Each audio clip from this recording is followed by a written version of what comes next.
विशेष भाव में आज भी ए अवस्था भी मो मान्यवर सरकार महोदय को मोर यही अणनिजुक्ति तालीम प्राप्त महिला संघ तरफ विनम्र प्रणाम जनाऊँगी। कारण से निजे भी अनुभव करिसेंती सारा ओडिशावासी सारा भारत वर्ष रे यह गोटे प्रांजल ज्वलंत उदाहरण रही जे महिला माने नवीन सरकार को बहुत भल पाती। सी आरंभ आज पर्यंत विपुल परिमाण रे तांको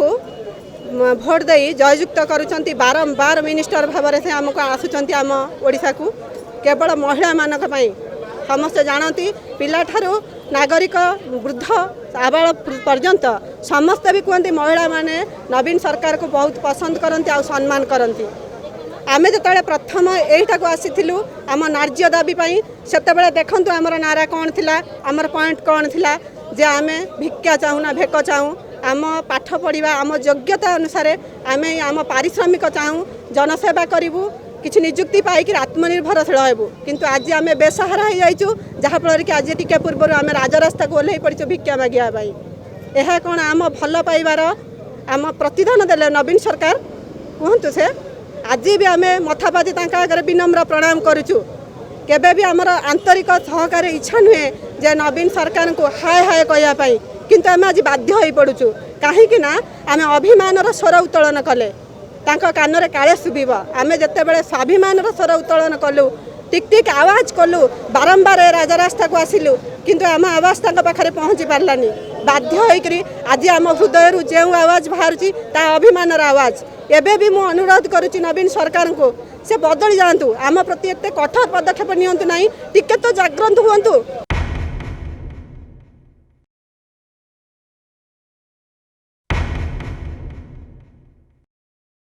मु लक्ष्मीप्रिया बेहुरा मु श्रीजुक्त मान्यवर मुख्यमंत्री जे आम ओडिशा सरकार जी आम राज्य को चलाउछंती तांको गोटे पद कथा कहूँ चाहूँगी दीर्घ 3 दिन होगला आम कौ देशरू कौ राज्य आसिकाटी पढ़ीचु छोट छोट पिला छुआ को धरिक खाई न खाई न पी 3 दिन होगला आज पर्यटन कान में पड़ूनी कि आखि की देखा जाऊनी से आसिक थरे हेले का माध्यम कल करी बुझुना ये पिला माने कौन रास्ता कड़ू गोटे आसिक पढ़ी कि ये उच्च शिक्षित कि ये उच्च शिक्षित घर पिला बोलिकी आमे आमे मु गोटे नारी आज मुझे मीडिया माध्यम कहूँ चाहूँगी आज जो आसन आम नवीन सरकार बसी से आसन को से आसन को जाके बसया को जाके गला के यही नारी आज ये नारी सम्मान कौन यही राजरास्तार ओह्लैकी भिक मागुंट आम नारी मैंने कहीं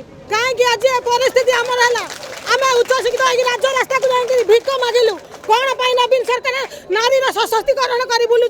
कौन नारी की सम्मान दी जाए जो मिछ प्रतिश्रुति देती काली नवीन निवासटार आम आत्माहुति देवु देख नवीन सरकार नारी आत्माहुति जाम विचार कर यही प्रतिश्रुति कर मूल किसी कह आम सरकार को किसी चाहूँ गोटे दाबी आमको निजुक्ति दि जाऊ आम भिक मागे चाहूँ आमको भिक दि जाना आमको भेक दरकार मुझे आम सरकार पाखे निवेदन करुच्ची।